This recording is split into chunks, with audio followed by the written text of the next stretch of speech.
আসসালামু আলাইকুম এভরিওয়ান, শেরিনের চ্যানেলে আজকে খুব মজাদার একটা গ্রাম্য রেসিপি নিয়ে চলে এসেছি।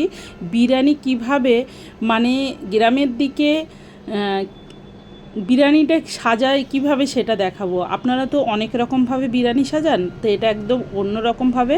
প্রথমে একটু ঘি দিয়ে, তারপরে ভাত দিয়ে, তারপরে মাংসটা ঢেলে দিল, তারপরে আলুটা ঢেলে দিল। এটা কিন্তু খুব সহজভাবে, খুব তাড়াতাড়ি, কিন্তু খেতে কোনো অংশে স্বাদের তুলনা নেই। অনেক কিন্তু টেস্টি, ভালো লাগে খেতে। আর তারপরে আবারও ভাত দিয়ে দিল, দিয়ে এবারে সমস্ত মশলা, বেরেস্তাগুলো কিন্তু খুব মচমচে আর খুব সুন্দর ছিল। এইভাবে বিরিয়ানি কিন্তু করলে খুবই ভালো লাগে। আর দেখেন মশলাটা ছড়িয়ে দিল। বিরিয়ানির যে মশলাটা, এটা কিন্তু বাড়িতেই গুঁড়ো করে একটা।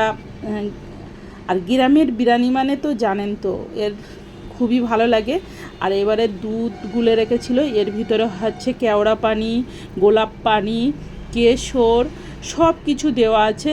দিয়ে এখন এই দুধের লিকুইড দুধটা উপর থেকে দিয়ে দিল।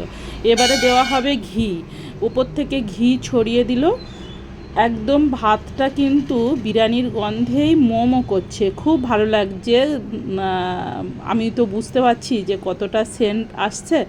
ঘিটা উপর থেকে ছড়িয়ে দেওয়ার পরে দেখেন আবার মরিচ দিয়েছিল তো ভাতে, সেই মরিচটা উপরে এসে গেছে। আর এবার ঘিটা দেওয়ার পরে ভাতটাকে আমরা কিন্তু অন্য রকমভাবে বিরিয়ানি রান্না করি, আর গ্রামের দিকে আরও অন্য রকমভাবে একটা বিরিয়ানি রান্না করে, কিন্তু সবসময় একইভাবে রান্না তো হয় না। এবার কেশরের পানিটা ওপর থেকে দিয়ে দিল কালার হওয়ার জন্য। বন্ধুরা, এরকমভাবে বিরিয়ানি কে কে রান্না করেছেন জানাবেন। আর প্লিজ চ্যানেলটাকে সাবস্ক্রাইব করে, শেয়ার করে, লাইক দিতে ভুলবেন না যেন। খুব দারুণ হয়েছে বিরিয়ানি।